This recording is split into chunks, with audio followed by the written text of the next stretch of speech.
Naipadala na ng Office of the Ombudsman ang mga sabina para kina dating Ako Bicol Party List Representative Zaldico at sa 17 iba pang respondent sa mga graft at malversation complaints na inirekomenda ng ICI. Para ito sa 289 million peso flood control project sa Nauhan Oriental, Mindoro na kinontrata sa SunWest Incorporated kung saan founder si Ko.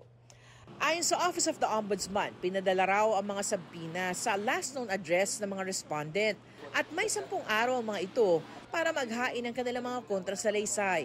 Sa Huwebes, inaasahang mailalabas na rin ang mga sabina para sa 5 ghost projects ng DPWH First Engineering District of Bulacan. Nakaharap sa mga reklamong graft, malversation through falsification at perjury, sina dating District Engineer Henry Alcantara, dating Assistant District Engineers Bryce Hernandez at JP Mendoza, kontratistang si Sally Santos at iba pang tauhan ng DPWH. Umaasa si Ombudsman Remulla na bago matapos ang Nobyembre ay makakapagsampa na ng mga kaso sa korte.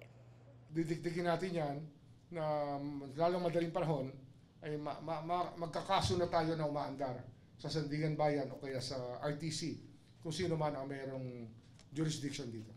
Oras na gumulong na ang mga paglilitis, maaari raw pag-usapan ang full restitution o buong pagbabalik ng ninakaw o iligal na nakuhang pera mula sa gobyerno, kapalit ng plea bargain o pagpapababa ng kaso.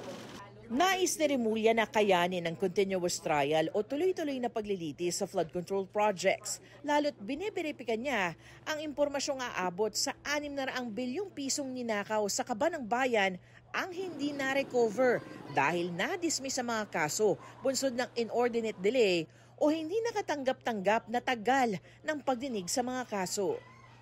Hindi na-recover ng gobyerno, hindi nahabol ng gobyerno. Hindi ko alam kung akin ito 600 billion, isang figura yan na binigay sa akin. Ako mismo, nanlaki yung mata ko nung sinabi yan. Pero dapat tingnan natin eh, hindi pwedeng hindi natin tingnan yan. But bit of cases lang. Ilan lang na-convict dyan? 2 lang? Balak ni Remulla na maglabas ng masinsinsin na mga panuntunan sa preliminary investigation at pag-usig sa mga kaso ng katiwalian.